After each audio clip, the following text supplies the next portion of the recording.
respect to the way they play. It's picked off at the 45-yard line, a diving interception made. The second time getting back to Pittsburgh, Baltimore is just short. We're going to go back and rehash the season. I'm happy to do it. To me, in both of those cases, that gave us the best chance to win. I was holding back, man. The defending world champs shut out at home.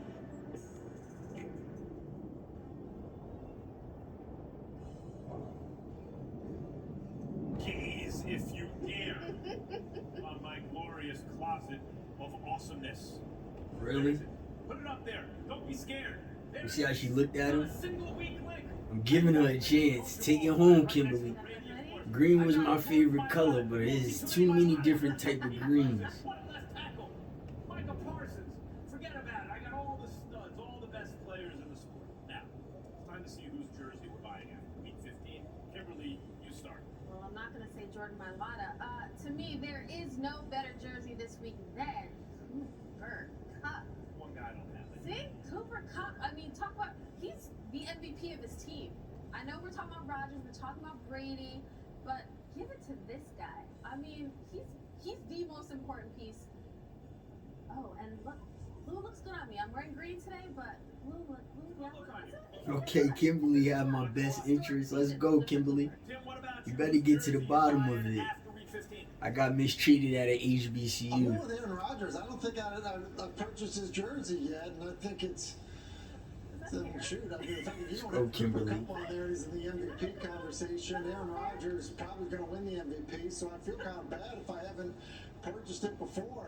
Look, he's doing things that I think other quarterbacks that are playing at a really high level aren't doing. I mean, the ball is going places where you think it shouldn't go, but he's able to get it there. And I think that, you know, with everything that's happened this season, even in the offseason coming into this year, to think that between this year and the 3 previous seasons, he's doing 129 touchdowns and 15 interceptions. That is an absurd ratio, and honestly, I feel like everyone needs his jersey. And Tim, please give me a close-up on this here.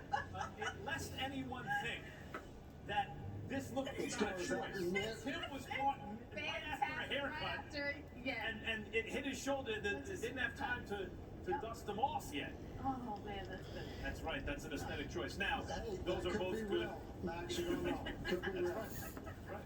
Now, both excellent choices, but I'm going to add someone who a lot of people have been saying should be in the MVP conversation this year. I don't have him yet. I'm going to get him right now.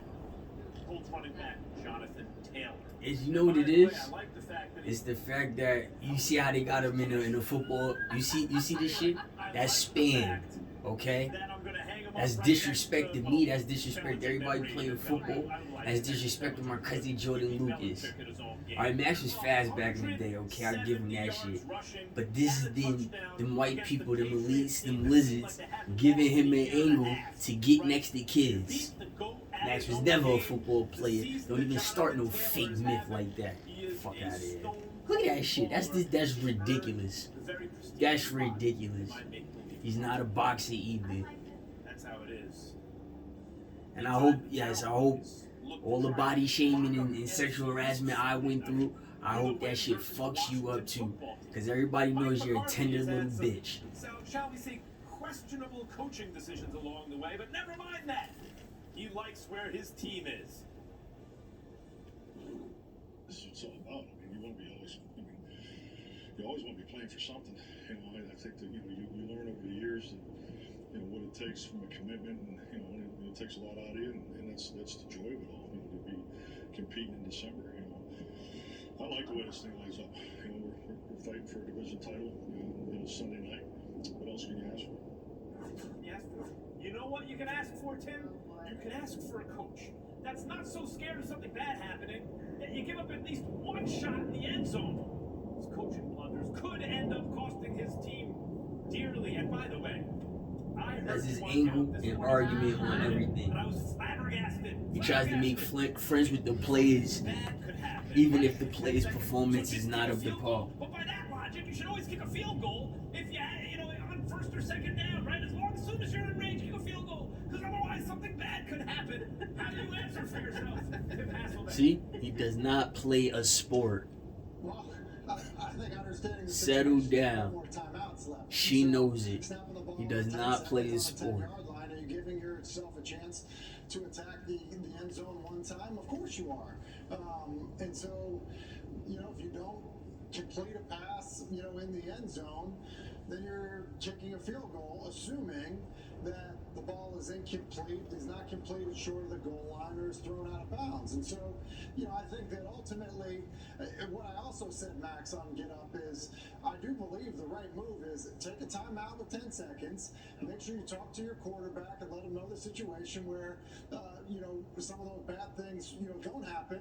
But ultimately, I think in that scenario, the net result ended up being the same for Dallas. So I think we're kind of overreacting to this one a little bit, especially when we consider this idea that hey, this aggressiveness that we have seen across the league has somehow proved to be the right way to win football games, when it most certainly has not. And I think if you look at recent games, whether it be the Chargers or whether it be the Ravens, where that really just hasn't happened.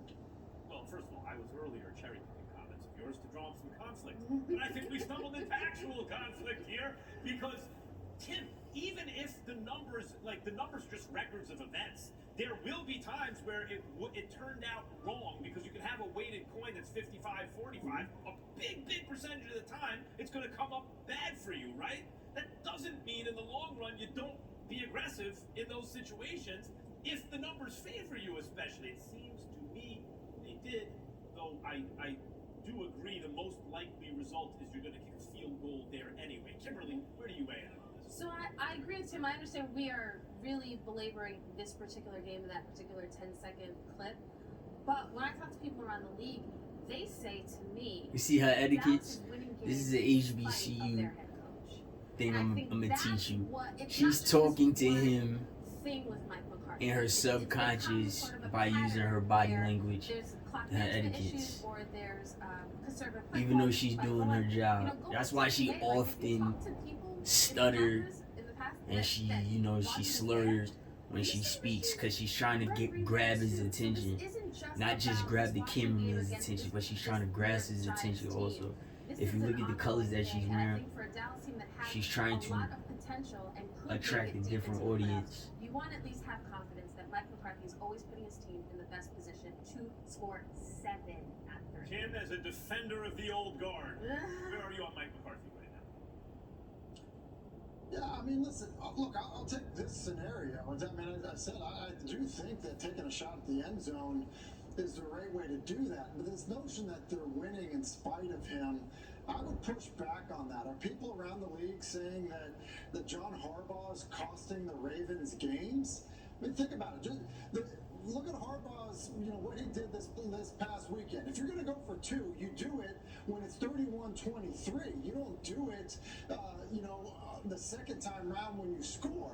The other aspect of it is, they didn't kick the field goal early in that football game. Again, are they losing because of John Harbaugh? I think it's the idea that Mike McCarthy is somehow in over his head in terms of game management stuff. I don't think that's the case. Is every coach going to have a moment where you can kind of argue the opposite side of it? Of course they are.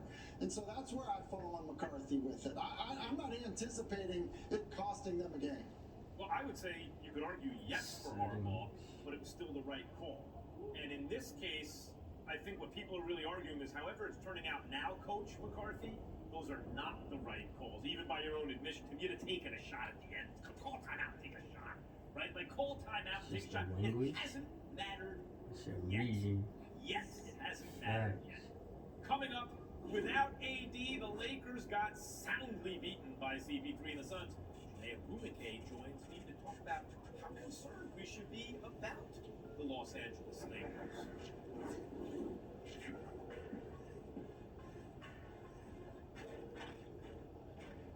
Fish not biting today? No, nothing. Seems like they're as tired as I am. I guess what you need is a Red Bull, the energy drink. I don't need energy for fish. Not for